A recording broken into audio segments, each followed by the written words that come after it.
good evening, wherever you are and whatever time you see this video.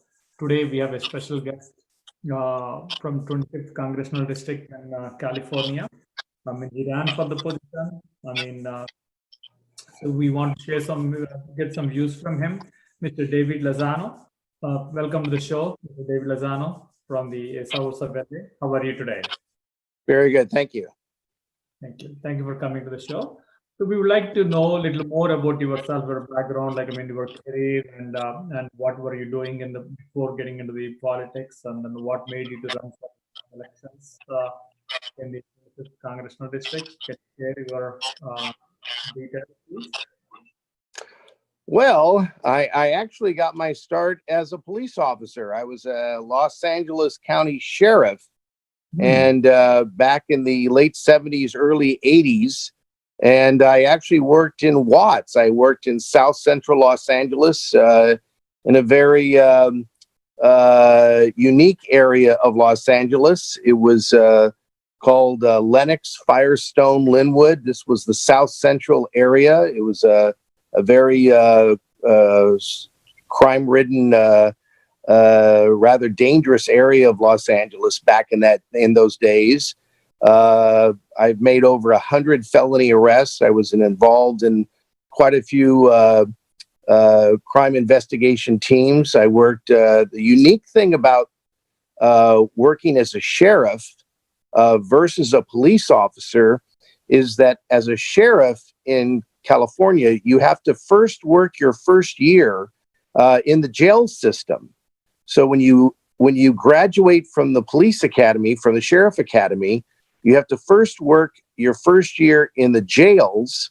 And that's a unique experience because you actually get the chance to actually work hand in hand with the criminals. And you actually get a chance to really understand their mentality and how they speak and how they talk. And you relate to the criminals firsthand, and you learn how to work with them. And then you go out into the street. So you don't come right from the academy right out onto the street. You go and you spend a year. Now, I spent 2 years in the jail system, and I worked a variety of different jails. I didn't just work the main central jail. I worked a variety of different types of jails that the Los Angeles jail system has. And I worked the women's jail. I worked the hospital jail. I worked the intake jail. It was a really incredible experience. Then I worked out in the streets. And with that jail experience and the variety of jail experience, obviously it gave me a great insight in how to handle the streets. And it was a phenomenal experience. But after working that for over 6 years, something came over me. I was kind of interested in wanting to do more. And so I found myself wanting to get involved in politics, but I actually realized that I needed to go beyond what was really being offered kind of in this country. I had a bachelor's degree in political science, but I wanted to see what the world had out there. So I actually got the idea to actually work and travel around the world.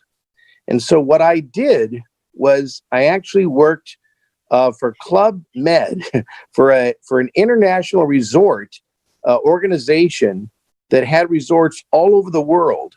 And I worked as a scuba diving instructor. So because I had a license to teach scuba diving here in California, I expanded that license to teach all over the world. Then I got a job at Club Med, but the purpose of the job was to meet guests from all over the world, because there was about 700 guests that would arrive at the club each week. And I would teach different guests how to dive, and I would take them on dive excursions. But by the end of the week, I had made friends with them, and they were from all over the world: Germany, France, Italy, India, everywhere. And so they would always invite me to come. They would give me their address, and they would say, look, if you ever get to Germany, if you ever get to France, please, come and see us and visit with us and the whole bit. We'd love to take you around. By the time I finished 1 year working for the club in 2 different locations, I worked in Martinique Island in the Caribbean, and I worked in Cancun for 6 months and Martinique for 6 months. I had gathered over 700 addresses from people all over the world. And then I purchased an around the world airline ticket for $2,500. And those tickets are very special. You can get on and off the plane as many times as you want, whenever you want, as long as you travel in one direction around the world, either east or west. You have to travel around the world. I traveled westerly around the world, and you just zigzag up and down the globe, and you can get on and off the plane as many times as you want, and you just travel around the world for 1 year. But everywhere I went around the world, I always had an address of someone to stay with. And they would pick me up at the airport. I would stay at their house. And if I ever had a place that was pretty wild or there wasn't anyone there, there was always an international club or hotel to work at. So I would just knock on the door of some hotel, and I would, or some resort or another Club Med, and I would say, look, I'm an international dive instructor, or I worked as one hotel as a tennis instructor, or some kind of guest relations person. And because of my police background, because of my maturity, I was 28 years old. Everyone around the world was so friendly, and they were so welcoming me of everywhere I went in my background. It was never a problem. And my as an American, we have this great hesitation about other people from around the world being a little bit, we seem to be so cautious of everyone else around the world, a little bit hesitant, that we have a certain vision of people. It's just the opposite. Everyone around the world is so friendly. Other cultures and other relations, they were everywhere I traveled around the world. Everyone opened their door. Everyone was incredibly friendly. All cultures, whether it was China or New Zealand, Australia, Egypt. It was just incredible. I was in Fiji, of all places, and I got off the plane.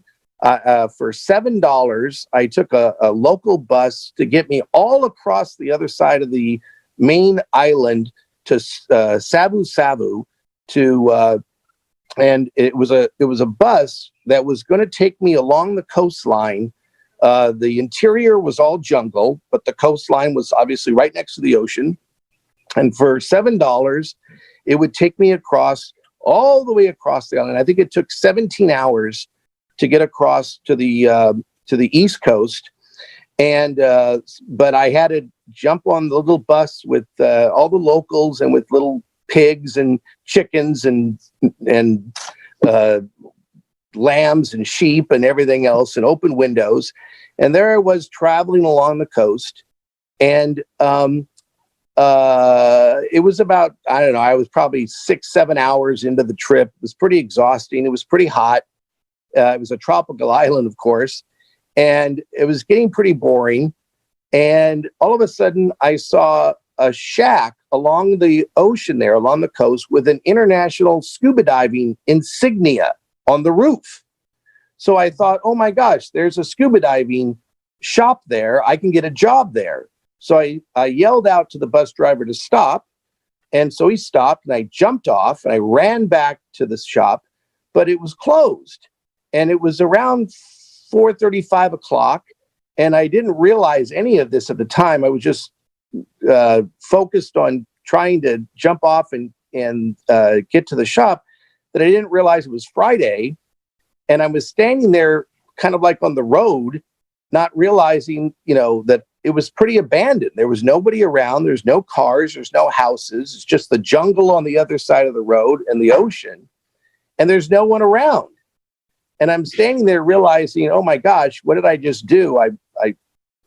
There's no one around. And all of a sudden a voice calls out and says, "Are you okay?" And I turn around, and this is a very elderly Fijian man. And I don't know if you know Fijians, but they're very large people.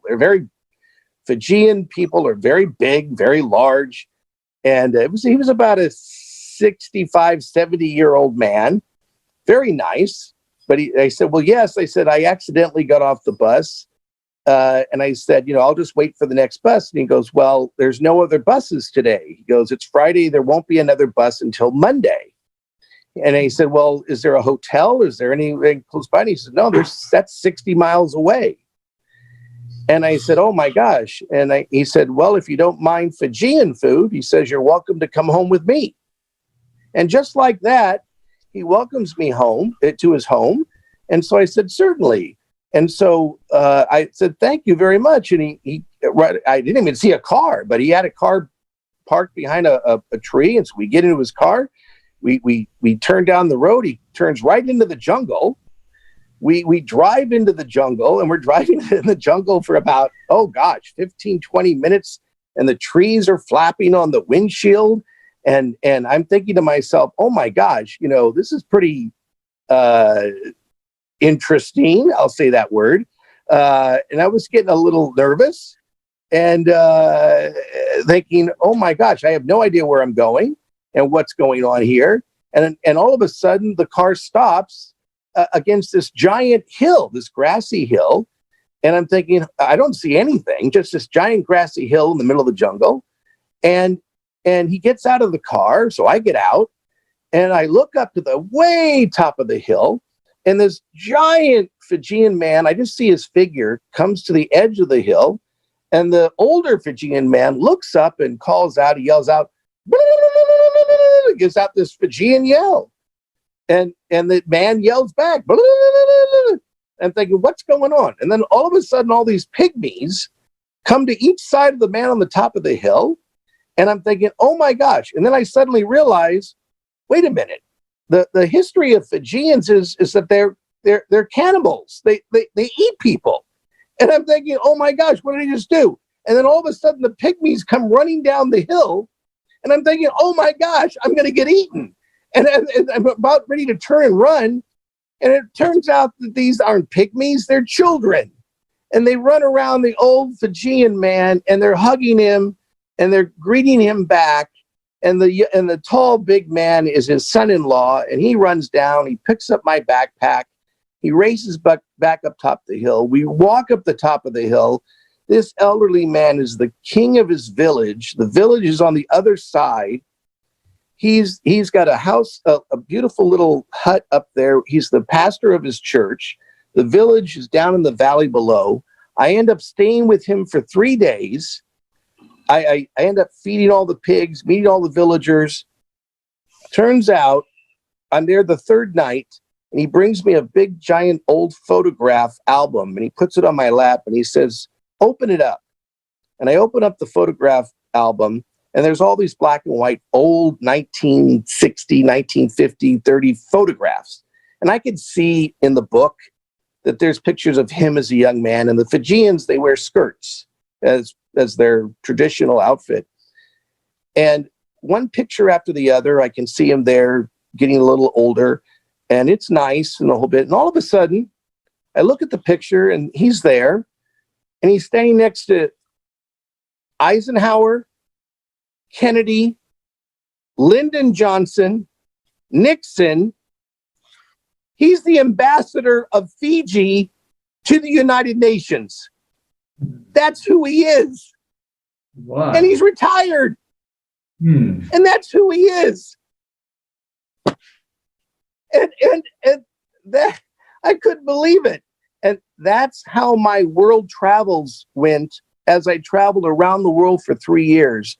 Everywhere I went, that's my experiences. By the way, I was so touched by this experience. When I got married, my wife and I went to Fiji on our honeymoon and stayed with this Fijian family. Oh, very nice. On our honeymoon.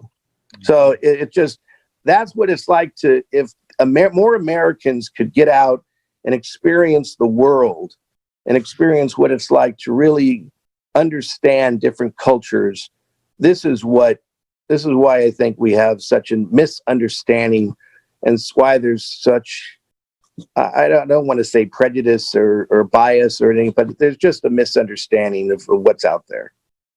Very nice. Very, very impressive journey you had. I mean, probably with you, we can do multiple different series of shows.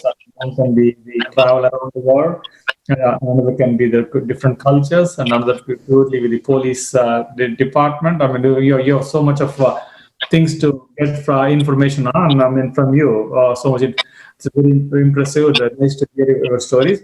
So let's get back to one point. I mean, what made you to run for the office? Get into the politics. Well, my degree is in political science, but when I came back from my world travels, I was going to go into the Secret Service. And so one of my best friends was working for the CIA, and I wanted to work for the Secret Service. So I was waiting for my application to be finished processing, and he was the one who said, look, he said, David, he says, sometimes it takes the government a long time to process your application. You better have a backup plan.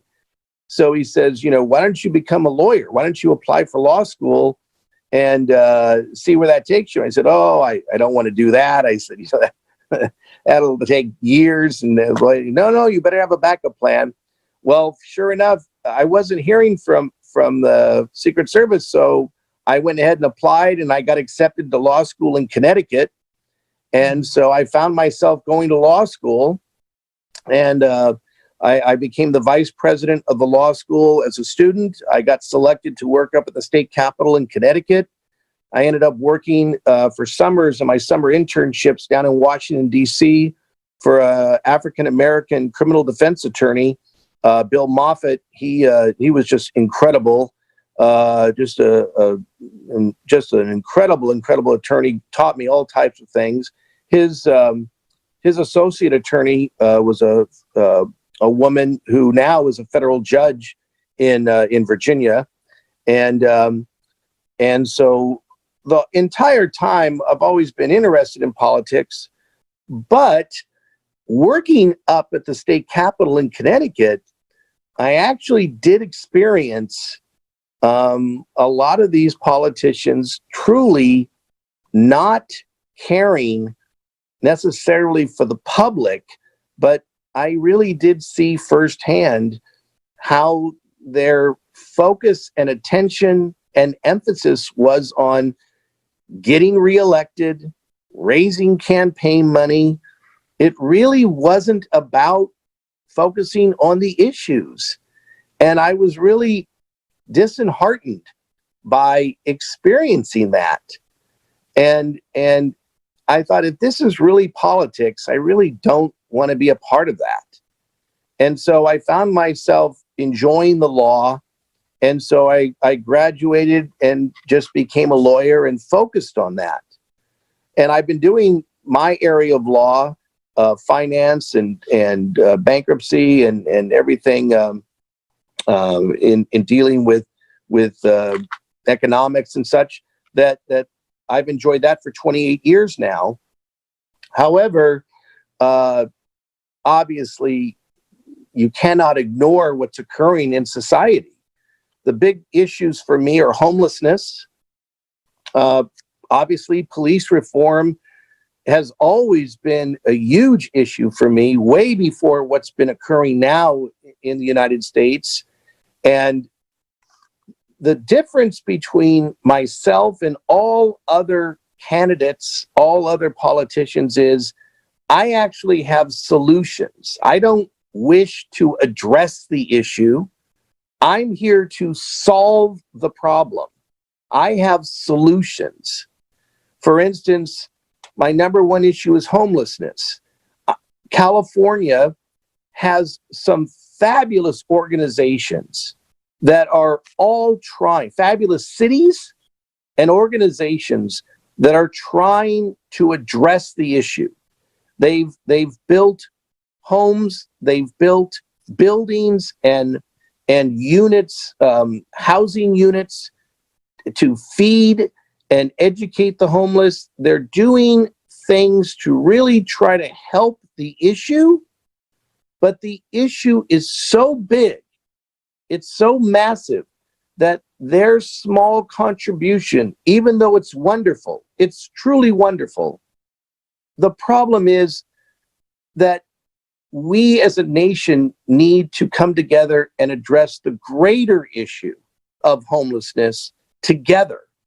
Because even though one particular city might be able to solve a small portion of the issue, the moment they help 20 homeless people or 50 homeless people, here comes 100 more.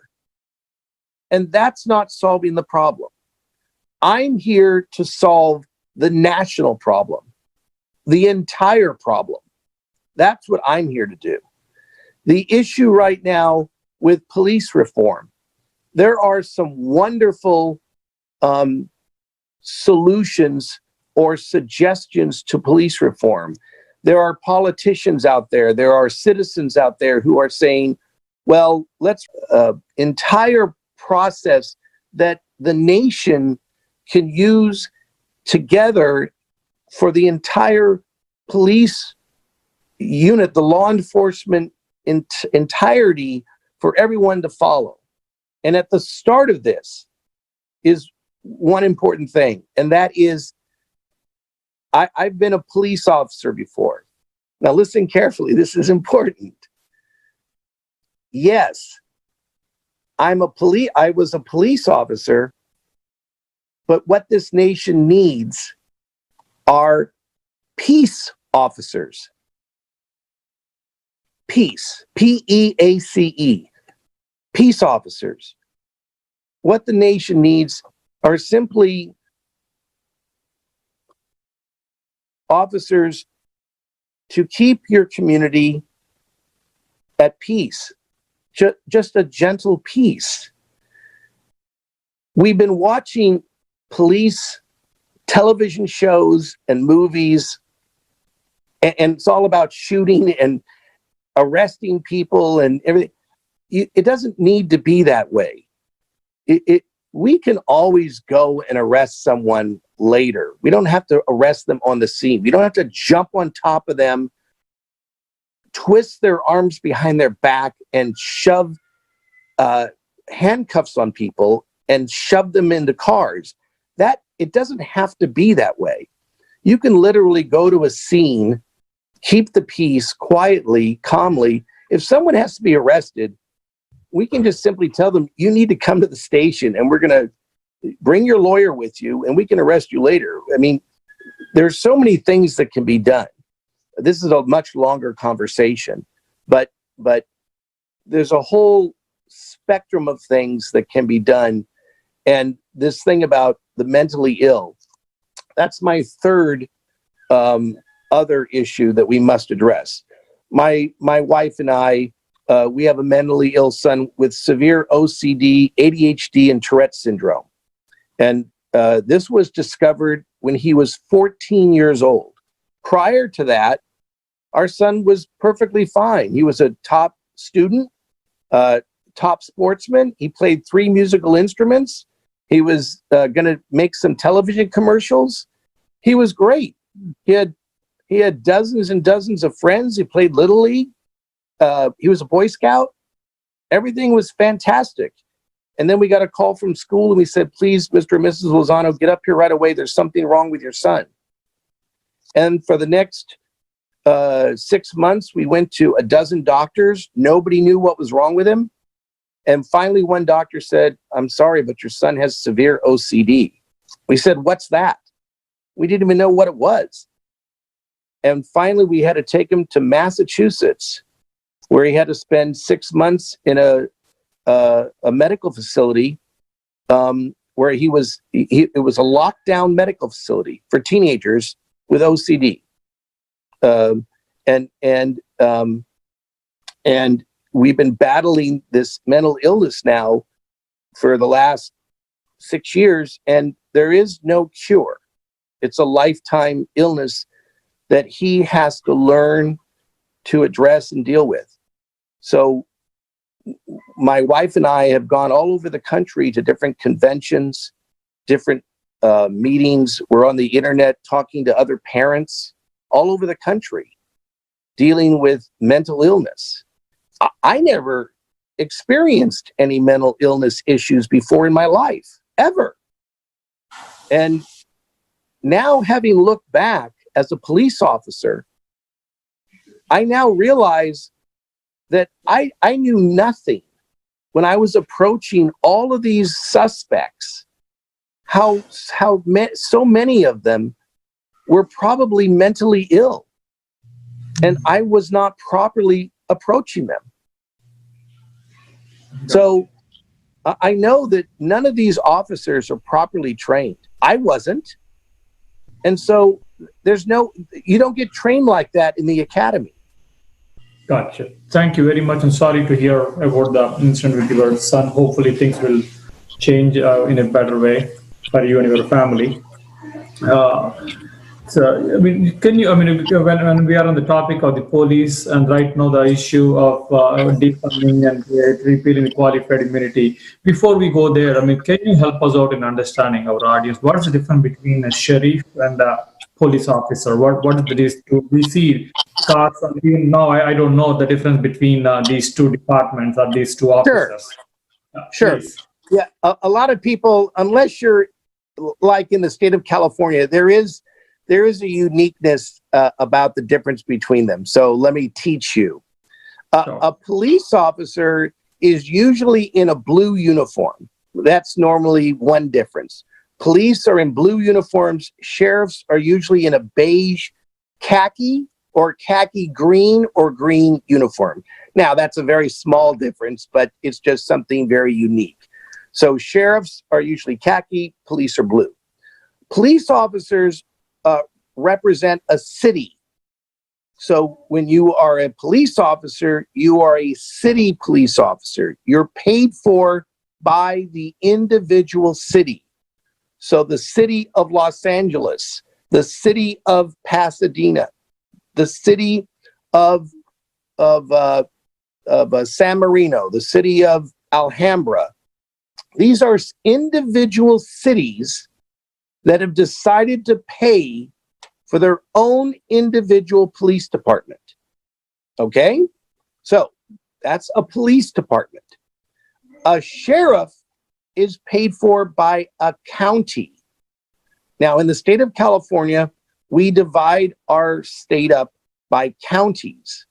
Now, within the county are cities. So if this piece of paper is the state of California, and then we have a county, then we have cities. I don't know if you can see that. So the paper is the state, the circle is the county, and the squares are the cities. Do you notice the space in between the city and that space? The space in between the cities is the county. So the county patrols the area in between the cities. Now, what's interesting is that the county sheriff can go into the city if he wants to. They can overlap. So if the sheriff wants to go into the city, the sheriff certainly can. But out of respect, because it's already being patrolled and paid for by the city residents, the sheriffs don't usually go into someone's city and police that city out of respect, out of courtesy. But they certainly can. And certainly the city can ask for help. And the sheriff can go in and help them whenever they want. But the sheriff patrols the non-city area, the county. So there's a lot of county area. So the sheriff sets up their own stations in the major county areas, and they patrol. They're so busy patrolling their own county areas. They're pretty big, so they've got a lot to do. So they don't have to take time to patrol the cities. They've got their own busyness to do in the counties. But everyone helps out, and everyone shares, and everyone, if anyone needs help, any neighboring city to a county, the police will help out the sheriff, and the sheriff will help out the police. Does that make sense? Oh yeah, perfect. Thank you very much. Thank you. Thanks for clarifying the difference between sheriff and the police officer and the duties of the sheriff and the police. That's very nice. I mean, before going to the police, I mean, for reforms and those things. So what are your views on the Black Lives Matter, which is right now going on in the country all over? And so what are your views on the Black Lives Matter movement in the US now? Wow. Well, where to even begin? It's such a big, big topic. Where to begin? Oh dear. Well, of course, the George Floyd situation has caused the nation to once again look at this underlying situation, which has always been there. It's there. The certainly all lives matter. All lives matter, but one cannot deny that by being Black, there is certainly the image of prejudice that one cannot deny. At the same time, there are so many great representatives in the Black community that are out there trying to explain to the Black community, look, yes, there's always going to be prejudice out there amongst all cultures, amongst all races, that you first have to pick yourself up, and you have to try as hard as you can individually to step beyond those prejudices and work your way up yourself so that you can fight against those prejudices. I mean, we have politicians, we have professional entertainers, professional sports people, we have great scholars who are Black, who are of all cultures, and they're incredibly intelligent, incredibly brilliant people, and they've been able to pick themselves up and move beyond that. And so one cannot say that every Black person is you know, is team or okay. I think every society and every community has bad apples. So not everybody from that community is evil or bad. And is that what you're trying to say? Exactly, and I think that obviously where we need to take this, you know, is to recognize that can we overcome this? Absolutely. Can we rise above this? Absolutely.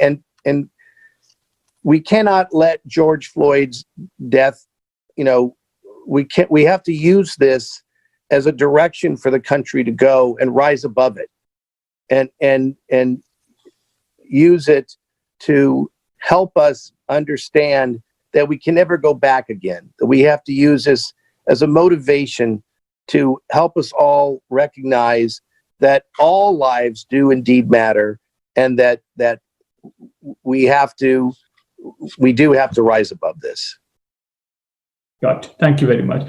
See, I mean, I know we have you being a police officer. I mean, a police officer, a sheriff. I mean, and you have the responsibility of keeping the community safe and making the cities, the counties safe. Yeah, when we know many stories about the police officers helping many people, children, or even the women and the old age people. I mean, in many situations we've seen on the national TV, local TVs. I mean, the police department helping them. No doubt there are very good people in the police department. But do you, as being a first-time officer, do you see any kind of this kind of narrative, like, I mean, police officers are biased or have an opinion, I mean, on specific groups. So do you ever felt those kind of things when you were working as a police officer? I'm terribly sorry. You were breaking up. And it Oh, was, could you just repeat shortly the question itself? sure, sure. I mean, as being a police officer, I mean, have you ever seen this kind of biased opinions on specific groups? All right. I was, I guess I've been waiting for that question from quite a few commentators, because obviously everybody knows that I'm a past sheriff, and I've been waiting for that question. So Sure. here is my answer to it.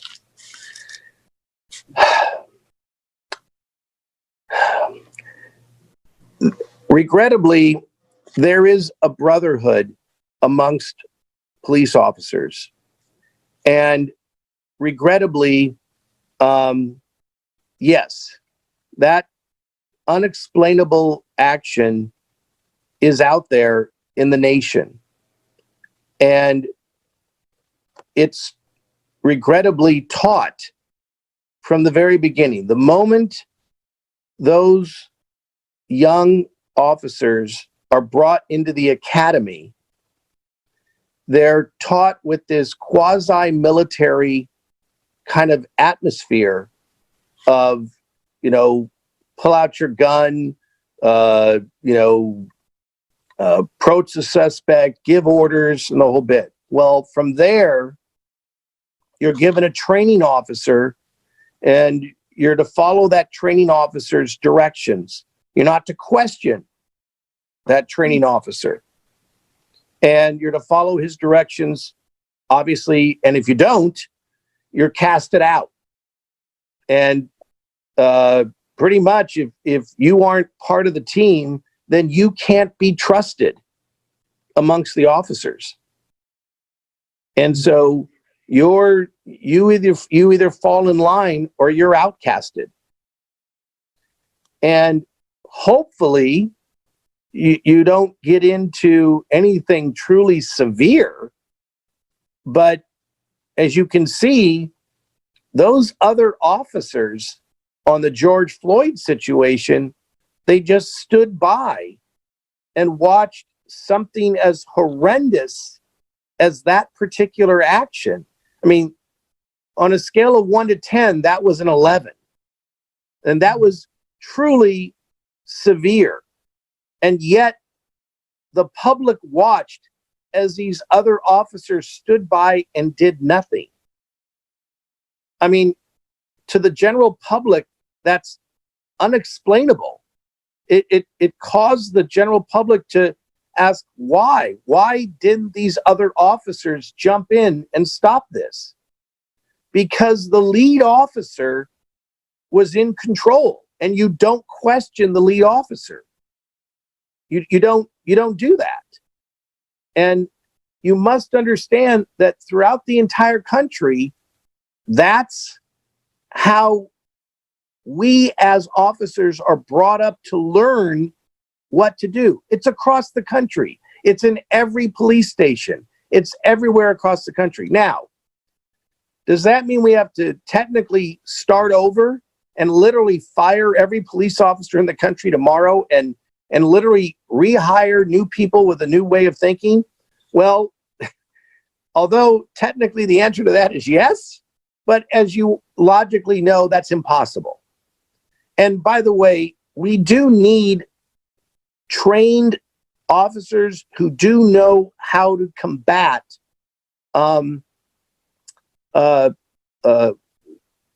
dangerous criminals who are out there every day with guns and who are robbing at gunpoint. I mean, I just replayed a 1964 or 1970 gun battle in Los Angeles in the Bank of America. It was a 45-minute gun battle. It was in the 1970s. And it's on the videos. If you look back for Los Angeles 1970 Bank of America gun battle, you'll see a replay of that 45-minute gun battle. And by the way, that happened simply because a Los Angeles police officer happened to be driving by a Bank of America as the robbers were going into the bank with bulletproof vests on. It was by accident that the officers happened to see this, or else the robbers would have probably gotten away. But the officers were able to surround the bank before the robbers got out. And then the gun battle took place for 45 minutes. Now, we need experienced officers trained in those types of situations, but at the same time, we don't need officers arresting regular citizens for simple infractions. We don't need that. We need peace officers, not police officers. Gotcha. Thank you very much for your views on this. I mean, you mentioned that, I mean, in the police department, you have to follow the leader. We got the point. I mean, sometimes leader can emotionally or decision-wise can go in the other direction. But in general, do you see a bias and in a different group? Is my voice clear or still? Oh dear. I'm sorry, you're breaking up again. I'm sorry. What was the? I don't know what's the problem with my voice. Yeah, my question is, I'm repeating the same question. I know. I mean, you said that. I mean, you have to follow the leader or the lead police officer. But does the police department still have any bias on different groups? Yeah, in general, as a general police officer, I don't want to. Let us say a new officer comes in. I mean, do you see any bias in his mind about different groups? Oh dear. I'm so sorry. I'm not understanding the question. Oh, okay. Is my voice not clear? So let me do. Yes, it's breaking up. I'm only getting like every third word.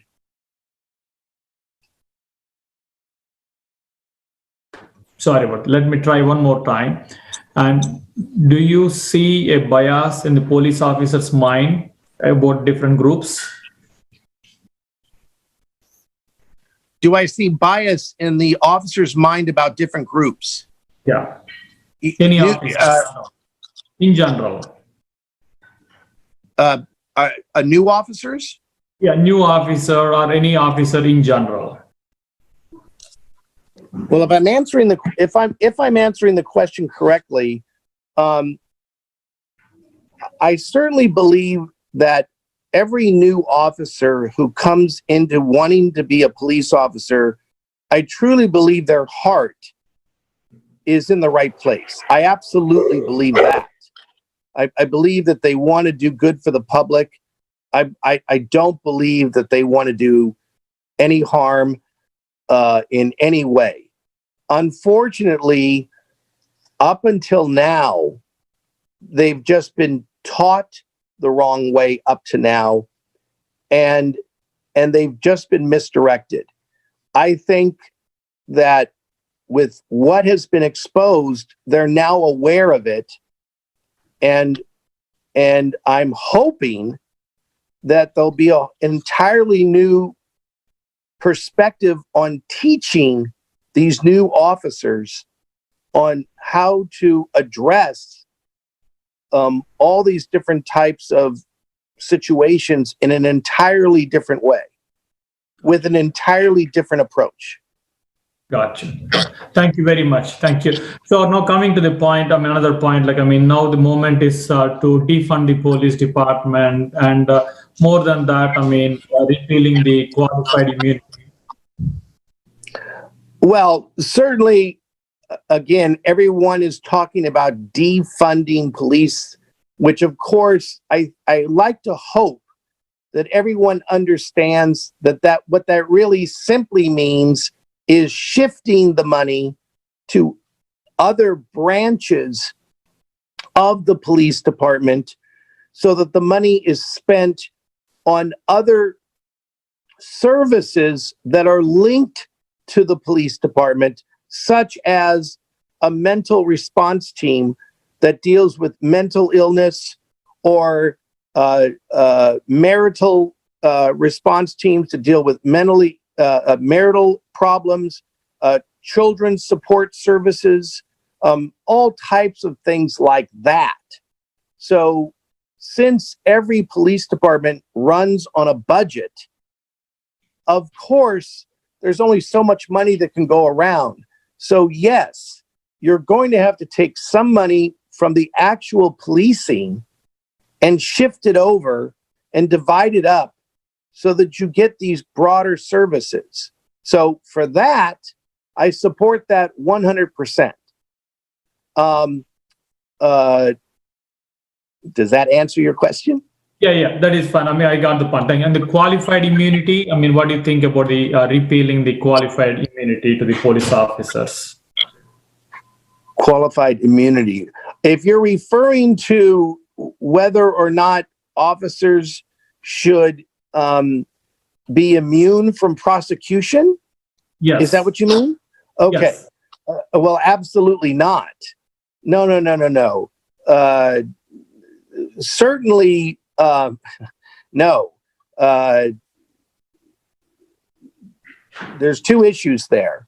Number one, what has obviously caused this problem of police brutality is the fact that this has grown because of the overwhelming power that police officers have grown to accept about what their badge represents and what they're allowed to do. Their power has grown to an endless array of not being questioned or not having to worry about prosecution, and which has allowed them to do all of this. So by all means, that has to be taken away. Now, certainly they have to be allowed to do their job, but their job has to be contained within the parameters of their duty and what they're limited to do. If they go beyond those limitations, they have to understand that they can be prosecuted, no different than a lawyer. If a lawyer breaks his duties, a lawyer can be sued. That's what malpractice is.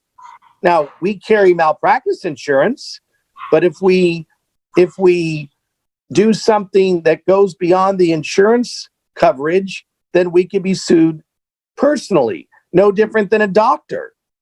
If a doctor stays,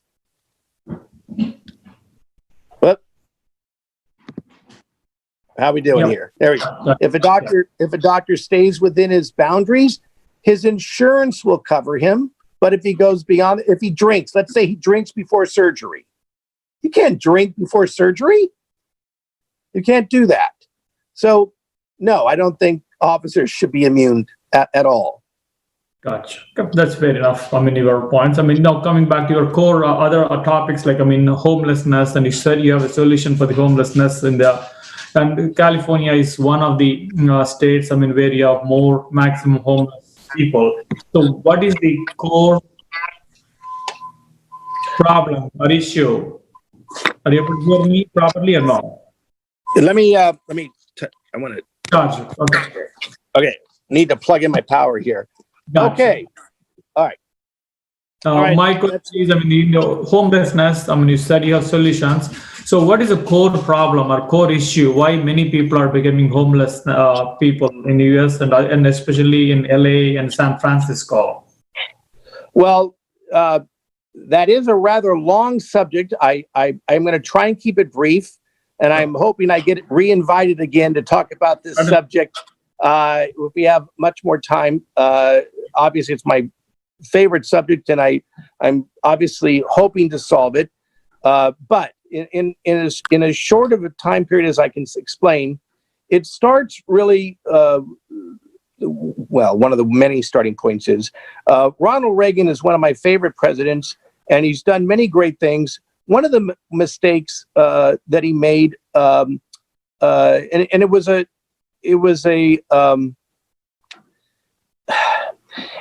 error that he made it, but he thought he was doing a good thing at the time that he made it, and he shut down all the mental institutions across the country, thinking that he was saving money, thinking that the states would take over the care of the mentally ill.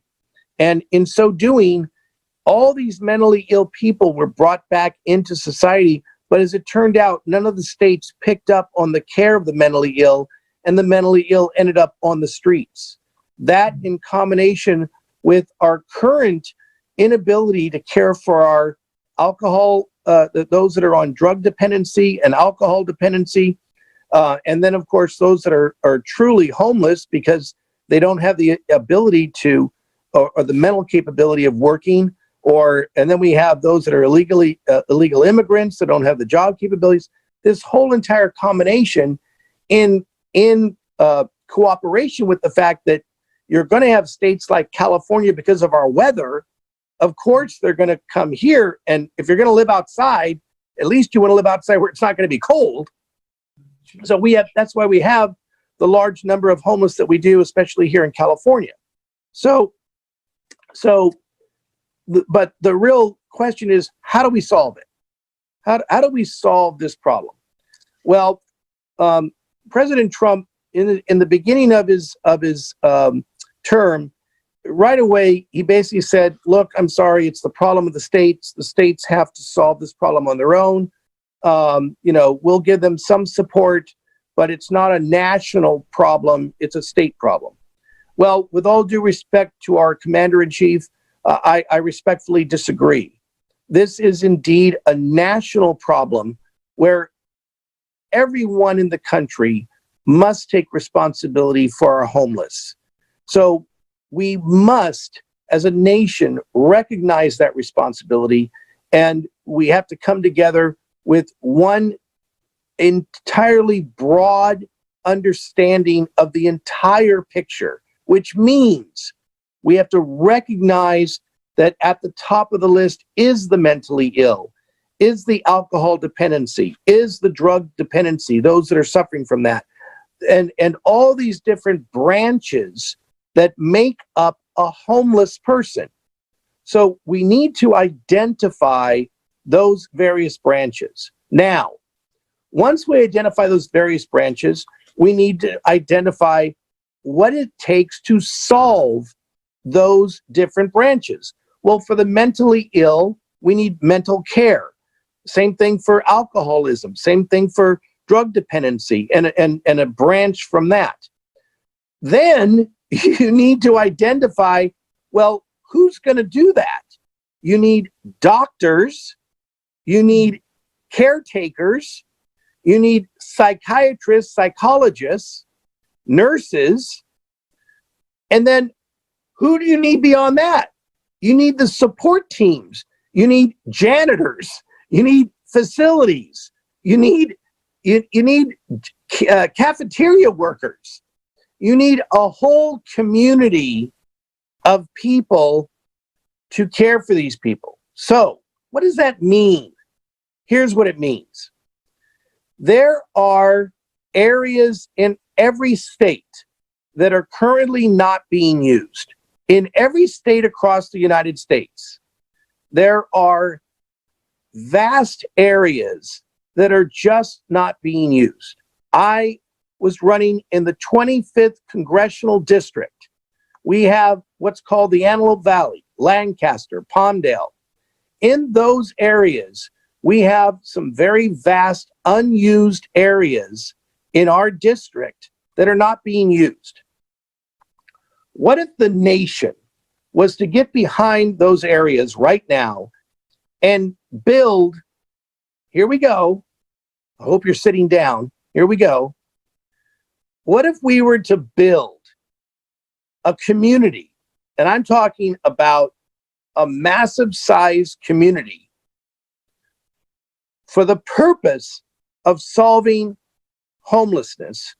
Now, what I mean by that is we just identified all these different branches of homelessness. But wait, I happen to mention doctors and nurses and support personnel.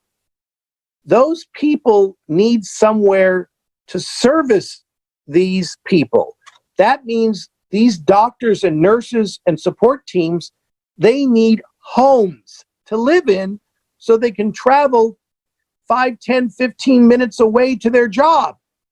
So these people need homes and parks and shopping centers and movie theaters and restaurants and a community and schools. And we need a university to teach these nurses how to care for the mentally ill, and so forth and so on and so on and so on. I'm talking about building a massive community, massive, with beautiful homes, not cheap homes. I'm talking about building beautiful, beautiful, beautiful communities that doctors want to live in, that nurses and their families want to live in, but 10, 15, 20 minutes away is their job, where we have built hundreds and hundreds and hundreds and hundreds of homes and places for the homeless to live, and to put these people in their own communities to temporarily live, to reacclimate them, and then go back to the individual cities. Remember those cities that I mentioned throughout the state of California that have been working for the last 10, 20 years on trying to address the homeless problem, where these individual cities have built maybe 5 houses, maybe 3 houses, maybe 10 houses in the city of Laguna, in the city of San Marino, in the city of Pasadena. They have a few houses. We basically, once these homeless graduate from our community, we can start spreading them back out into the individual communities throughout the state, throughout the country, whereas the smaller communities have already built these homes. And we graduate them to those next housing levels. And from those housing levels, these homeless graduate into their own, making those community homes available for the next graduate. Do you follow what I'm saying? I got you, but I mean, who's going to pay the bill here? All right. That always becomes the next question. All right. Who pays for this? All right. Let's get to that, because that's really important, okay? Because who's going to pay the bill? There are 2 ways to pay for this. Actually, 3. There are 3 ways to pay for this. Now, I could give you the short version. All right, let me give you the short version first, okay? Let's just say it's already been paid for, okay? Okay, now I know you're over there in India, right? You're in India? I'm in Michigan right now. Okay, all right. If I told you that it's all been paid for and the American public doesn't have to worry about a penny, would you then be supportive of it and say, and raise your hand and cheer and say, go for it? Yeah, if it's already paid for and accounted for, Yes. I mean, yes, whether it's not costing extra, probably yes. Okay, all right. Let's start with that one. Number 1, already paid for. Great, go for it. All right, I love hearing that. In truth, technically, that's the answer. That's the short version, and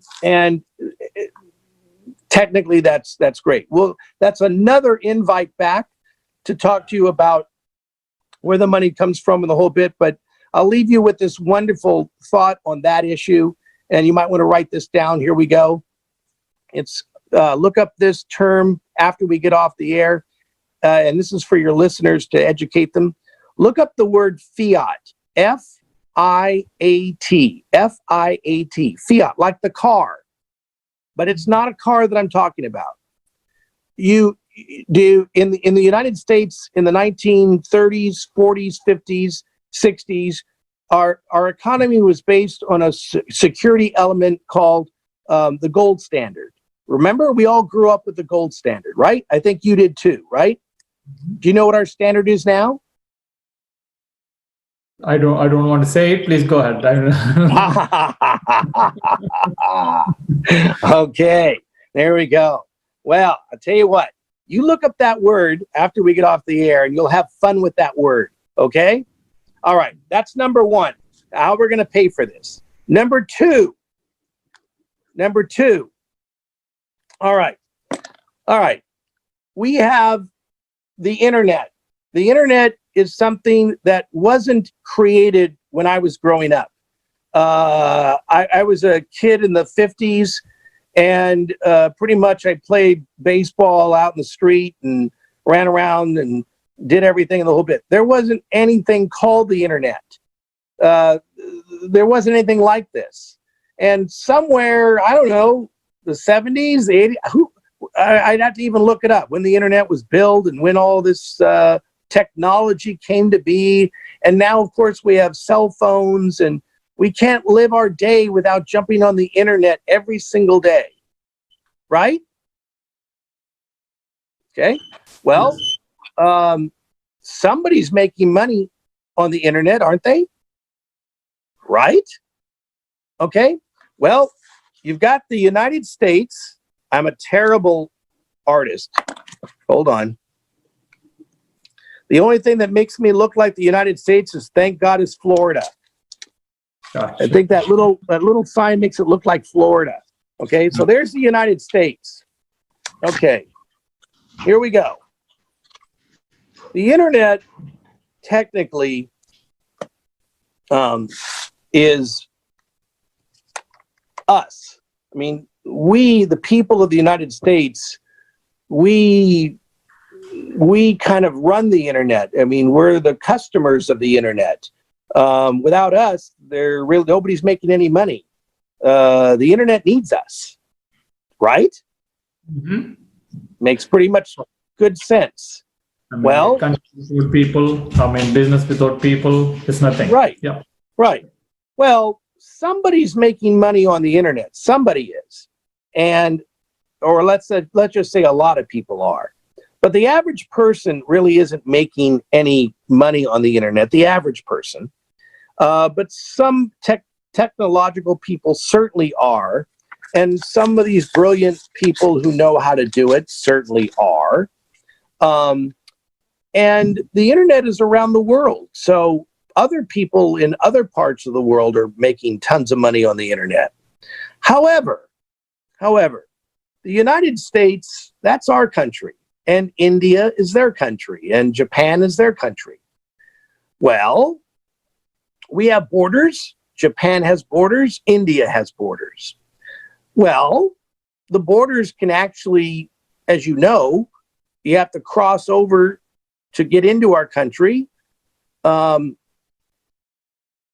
got to kind of step over the line, step over the border. How high does that border go up?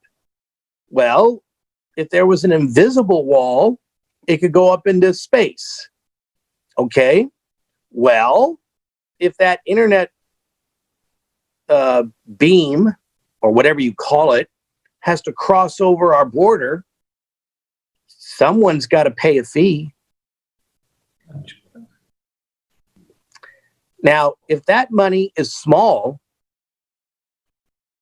it's just a token.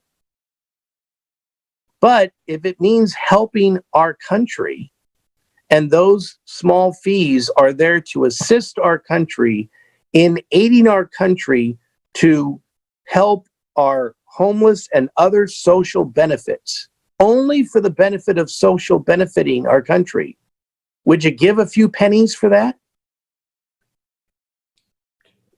Probably. Probably. And would I give a few pennies to help the people in India? if I had to use the internet to go over to India, I sure would. I would do it for Japan. Business environment is a little different, so we probably Right. let us. Yeah, the business is different and the charity is different, and then we need to see how it will work. That's a good idea. Right. Continue, All right. sorry. That's David Lozano's idea. No one I've watched and monitored, and no one has come up with that idea yet. That's David Lozano's idea, and that's for the benefit of the world, because everybody is welcome to use my idea, and they're welcome to use it for their social benefiting. Perfect. That's No problem. idea. That's Go idea ahead. number You want to say 2. something? That's idea number 2. Okay. I said there were 3. Okay. Want me to keep going? Go ahead. Please go. Let's conclude this one after 3, and then we can come back. Certainly, we'll come back for more details from you in another show for sure. I mean, you have a lot of points to discuss for sure. I'm a lawyer and a politician. I mean, we could talk forever. I agree. You know, I totally agree. I mean, we will. Yeah, let's conclude this one, and then we can come back another day for sure, and we can talk about it in detail in other topics. So. Okay, let's see here. Okay. I have all my notes here now. What am I? You were talking about the third point for the funding your homelessness idea. I mean, you said about the second point of charging the internet charges, and you were saying about the third point, right? Right. Oh dear, I'm blanking out here a minute. I got so excited about the second point, trying to describe that here. I got thrown off by my drawing here on Florida, in teaching the fiat here. Yeah. Oh dear. The other point, the other way is this.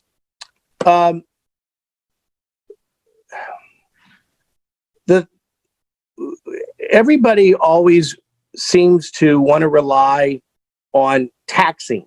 That seems to be always the politicians' source of income, that everybody talks about taxing, and it always ends up falling on the common man to have to pay the higher tax. Okay, let's throw that out the window. That's never going to work. People hate that word, and it always, as I just said, it always falls upon the common man. So throw that out completely. In fact, the reality of the situation is, it somewhat builds up a bitterness to the rich, because people somewhat carry either a grudge or a bitterness towards the rich, because the rich are rich and the rich seem to be getting richer. And that builds a further divide in our society, because the rich have so much and the poor have so little. But what if, and then even if the rich seem to make great, wonderful donations, that always seems to be a little bit short-lived. It seems as if the public has a slight short memory on the beautiful, wonderful things that the rich do actually do. I mean, in truth, there are some wonderfully beautiful rich people out there who do make some incredible donations, and they do absolutely make beautiful contributions. And regrettably, I don't think they actually do get enough Tax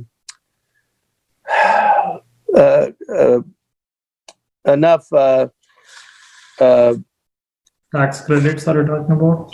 Right. And then somebody will always say, oh, they're just doing it for a tax relief, or they're getting a tax break or whatever, blah, blah, blah.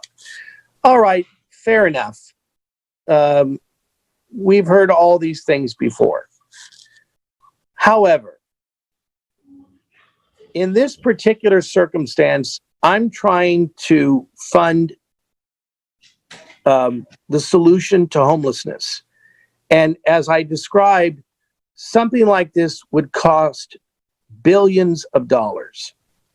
Not millions, billions. So how are we going to fund this? All right. As I described 2 ways, here's the third. What if we go to our millionaires, our rich people, and there are many, by the way, but let's go to our wealthy. Let's go to our wealthy people in our nation. Let's go to them. And we say to them, look, we're not going to tax you. Okay? However, we are going to identify your wealth. And according to your numbers, you are extremely wealthy. And you have whatever you want. You have your home or homes. You have your boats. You have your cars. You have whatever you want. Your jewelry, your watches, you have whatever you want. And you still have more money coming in. Here's what we're going to do. We're not going to tax you. But what we're going to do is we're going to go ahead and we're going to take, let's start out with, and I'm just making this number up. We're going to take 40%. Oh, that sounds a little too high. How about 30%? Well, wait a minute. That's too low. How about 35%? Let's go back to 40. Let's take 40% of your money. Because remember, you're wealthy. You've got so much money coming in, it doesn't matter. Because remember, you got here already. The reason why we're talking to you is because you are already wealthy. You've already got everything. So by me coming to you now and asking for 40%, it's money you don't even need. You're already wealthy. So let's go with 40%. All right. What we're going to do is we're going to take 40% of your money for the rest of your life. Now wait. And we're going to put it in reserve. Do you remember Fort Knox? Do you? Yeah, Tennessee. Okay, go ahead. Okay, we're going to take that 40% from every wealthy person in the United States. And we're going to put it in Fort Knox. Okay? Mm-hmm. We're going to take that 40% and put it in Fort Knox. And we're going to do it for your lifetime until you die. And then we're going to keep it there for 3 generations of your children and your children's children. Got it? Now, that money doesn't become the property of the United States until those 3 generations are exhausted. Got it? I mean, okay. That's with the will. Okay. Mm-hmm. Okay. Now, remember, we're not taking all of it. Gotcha. We're not taking all of his money. Okay. The will that you just spoke of, that's going to his family however he wishes to do it. That's a different kind of money. Okay. We're only taking 40%. Mm-hmm. Okay? Now, during that time period, if anything were to happen to him and he was to run out of money during his lifetime, or his children were to run out of money during their lifetime of the 3 generations, they could go in and withdraw certain portions of that money. Now, remember, this gets a little complicated, but during his life, there are sections that they can't draw from. So in other words, he puts in a certain amount. Once he dies, a certain amount cannot be touched again. The children can only draw from a certain amount. Remember, I'm a lawyer, so I've already got this all drafted out. So it's not as easy as it sounds, but the point is that they still have access to his money, some of it. Do you get it? Yep, but in the meantime, the country is drawing on the interest. Okay? And we're using that money to fund social programs until it becomes our money. Gotcha. It's a good idea and good planning. Yes, you are running on a good cause, but at the same time, but I don't think how many people will be, these homeless people will be voting for you. That's a challenge, different topic, but we can come back and talk to you on all those things in another call. Thank you very much for your time and for inputs and for reviews, especially at the police department and also the work trip. That's a really good experience. So do you have anything you want to say in the last minute? No, I'm honored to be speaking on your show here. I deeply appreciate it. No problem. Thank you very much, Mr. David Lozano, and have a nice rest of the day and good luck with whatever you do. Thank you. Very good. Thank you so much. Have a nice rest of the day. Thank you, sir. All right. Bye-bye.